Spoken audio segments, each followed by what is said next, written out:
Olá, pessoal do nono ano, tudo certo com vocês? Eu espero que sim. Eu sou o professor Sérgio e nessa nossa conversa a gente vai bater um papo sobre dança. Bora aí? Mas antes da gente simplesmente falar de dança, a gente pode observar algumas questões. Quais danças vocês já conhecem e se tivessem que escolher, qual delas vocês mais gostam? Será que todo mundo dança? Você já se olhou no espelho ouvindo uma música que você julga como preferida ou um ritmo que você gosta muito?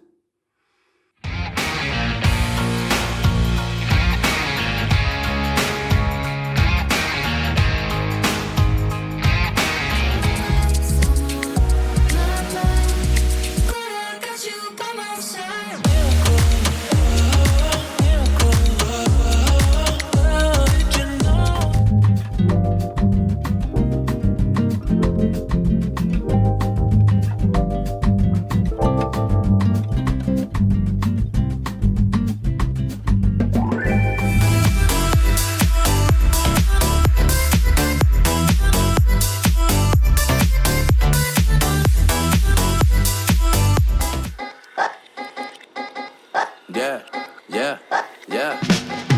Show me some. Show me. Show me some. Show me. Show me some. Show me.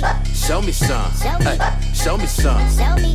Show me some. Show me. Show me some. Show me. Show me. Bom, é claro, eu imagino que vocês também, quando escutam uma música ou um ritmo que gostam, o corpo fala, ou melhor, o corpo dança, sem querer, querendo.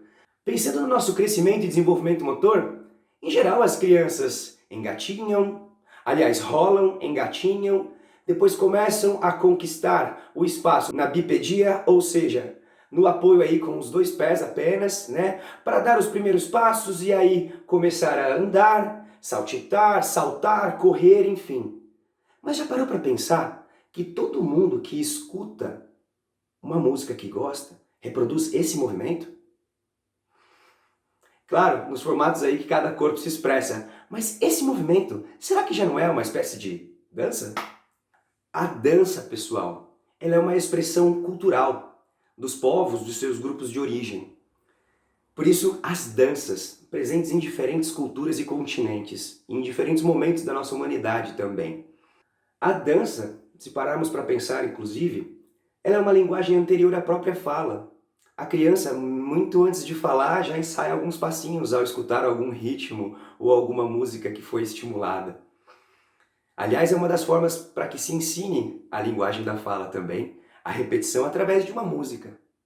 E aí as danças, os passinhos acompanham e tudo mais. Nós poderíamos pensar a dança como a superação do movimento pelo movimento. É um movimento que pretende levar alguma mensagem para aquele que olha.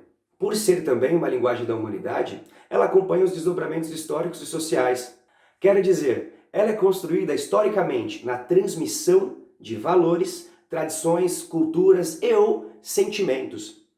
Se a gente parar para pensar também, eu não me lembro de uma boa festa que não venha acompanhada de uma dança. Aniversário, casamento, em algumas culturas até batizado, por exemplo. Mais do que ficar apenas refletindo sobre o que seria dança, nessa conversa a gente vai falar um pouquinho sobre algumas modalidades de dança. Todas elas construídas também em diferentes contextos sociais, bem como todas elas também relacionadas a diferentes estilos musicais. Bom, não tem como falar de dança sem antes discutirmos alguns elementos que constroem a música. Podemos conversar um pouquinho sobre ritmo, harmonia e melodia? A melodia é uma sequência de notas de diferentes sons, organizadas de uma tal maneira a fazer sentido musical para aquele que escuta. Contudo, o modo que reagimos a uma melodia é muito pessoal. O sentido musical para você é diferente do outro. E aquilo que é apreciado e visto como belo para você pode não fazer sentido musical para outra pessoa. Já a harmonia ocorre quando duas ou mais notas de diferentes sons são ouvidas ao mesmo tempo, e quando isso acontece, foi produzido aí um acorde. Já o ritmo está relacionado aos diferentes modos pelos quais o compositor agrupa os sons musicais, principalmente do ponto de vista da duração desses sons e de sua acentuação.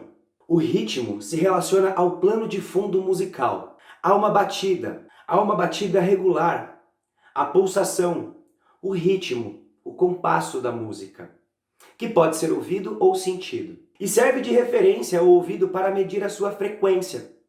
Aliás, existem diferentes tipos de ritmos, não é mesmo? E ao se falar o ritmo específico, você já pensa e imagina os instrumentos que compõem esse ritmo e até mesmo algumas características que são recorrentes daquele lugar específico. Quando se fala em ritmos latinos, imagino que você pense em uma determinada música. Quando eu falo em ritmos árabes, por exemplo, também imagino que você pense já em alguns instrumentos e alguns ritmos específicos. Em geral, por exemplo, numa banda de rock, quem dita o ritmo, quem comanda essa frequência onde entrarão os outros acordes, é o instrumento baixo. Numa bateria de escola de samba, por exemplo, o instrumento que dita o ritmo é o surdo. Aquela frequência recorrente, tum-dum, tum-dum, tum-dum, permite que outros instrumentos completem aí a composição musical. Falando de instrumento de percussão, e associando também alguns ritmos do nosso próprio corpo, a pulsação, por exemplo, a frequência cardíaca, se nós fecharmos os olhos e imaginarmos o primeiro instrumento que o nosso ouvido escutou, será que a gente não imagina um tambor? Como será que um bebê escuta o coração da mãe? Será que não deve ser parecido com um tambor? Tum-dum, tum-dum, tum-dum. Essa pode ser, por exemplo, uma explicação do porquê, independentemente de você gostar ou não de samba, se você estiver frente a frente a uma bateria de escola de samba, dificilmente você não vai se arrepiar. E está comprovado cientificamente que quando o nosso corpo é exposto a uma frequência musical, principalmente nos instrumentos de percussão, a nossa frequência cardíaca se adequa também àquele ritmo imposto pela música.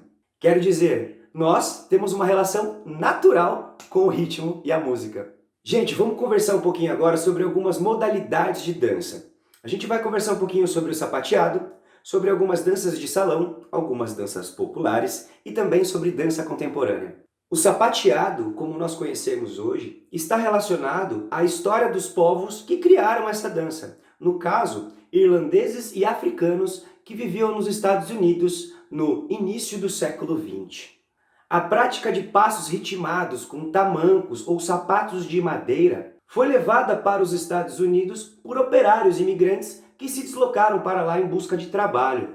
Já os africanos, levados para lá à força como escravo, buscaram de alguma forma manter as suas tradições. E algumas manifestações culturais incluíam passos de danças com batidas firmes e ritmadas dos pés no solo.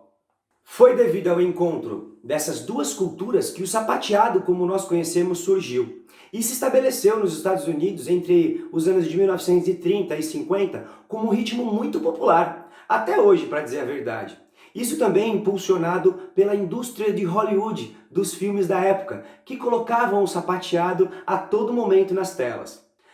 Naquela época também era muito presente a cultura dos Estados Unidos em Cuba. Então, o sapateado também foi incorporado à salsa, uma dança de salão muito tradicional em Cuba. Atualmente, o sapateado pode ser considerado como uma dança cênica, pois a ele foram incorporados algumas técnicas de balé e jazz, por exemplo, que combinam aí os braços, as pernas e os pés. Além disso, sua principal característica e destaque é a produção do som, por meio do uso de sapatos especiais para a prática dessa dança.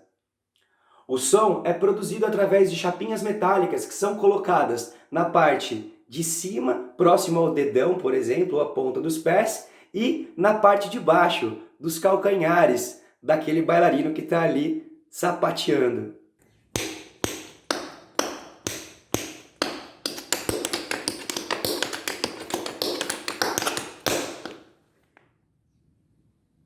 Legal o sapateado, né? Bom, nós conversaremos agora sobre outros tipos de danças. As danças de salão. O brasileiro soltinho é uma dança de salão derivada também de outra prática brasileira, a gafieira. O soltinho se popularizou principalmente entre o final da década de 80 e os anos 90. já que foi muito reproduzido nas telenovelas e nos programas de auditório da época. Sair pulando um muro, olhando fechaduras, vendo mulheres nuas, comendo fruta no pé, chutando picolé, moleque paçoca, escutando seu ferro, e para o céu. O soltinho, também conhecido mundo afora como swing, não possui de ritmos musicais definidos. No entanto, as músicas frequentemente se aproximam da batida do rock, do pagode ou até do samba rock.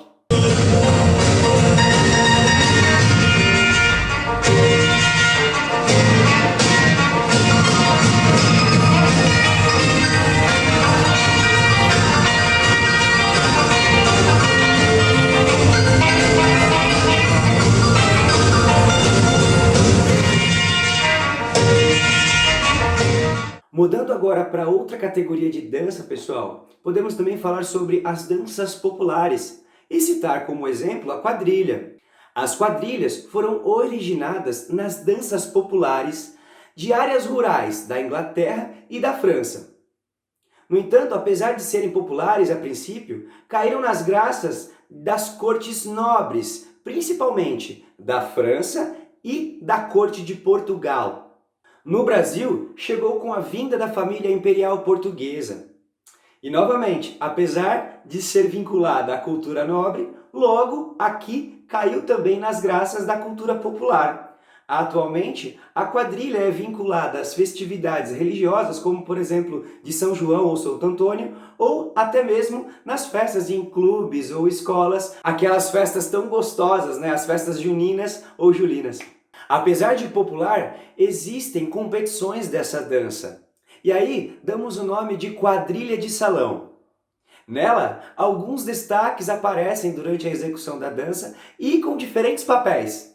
Existem os viúvos, os noivos, o florista, os senhorzinhos, o xodó, assim a moça, o senhor moço, o padre, o rei, os príncipes e as princesas, o marcador, o puxador e o narrador.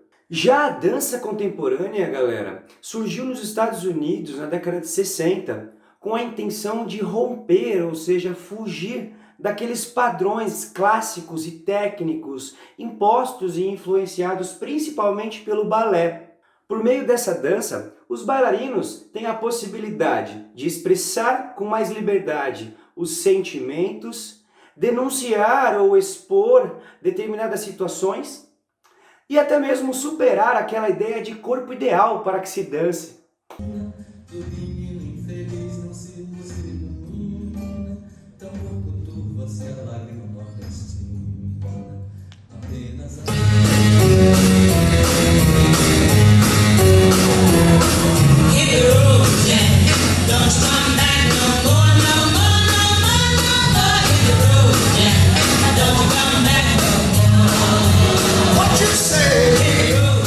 Legal nossa conversa, né, pessoal? Bom, gente, como vocês puderam perceber, durante esse nosso papo apareceram alguns trechinhos de espetáculos. O que eu não sei se vocês notaram foi que esse professor que aqui está conversando com vocês estava presente em algum desses trechos. Pois é, eu tive a felicidade de participar da Companhia Exton, uma companhia de dança da Unesp de Rio Claro, lugar onde eu fiz a minha faculdade. Eu espero que vocês tentem, então, a partir de agora, identificar o professor nesses vídeos. E aí, no nosso próximo vídeo, no vídeo de atividades, convido a vocês para saber um pouquinho mais dessa história. De que maneira esse professor que está aqui conversando com você acabou entrando numa companhia de dança. No vídeo de atividades eu vou mostrar para vocês em cada lugar que eu apareço. Estou um pouco diferente porque alguns espetáculos foram há 12 anos atrás, mas eu espero que você aí tente, assista novamente essa nossa conversa e tente encontrar essa criatura que vos fala. Eu espero que vocês tenham gostado dessa nossa conversa. A dança geralmente é um tema que nem todo mundo tem familiaridade, mas eu espero que de alguma forma eu tenha ajudado a despertar aí uma reflexão antes nunca feita por você. Até a próxima, pessoal. Se cuidem!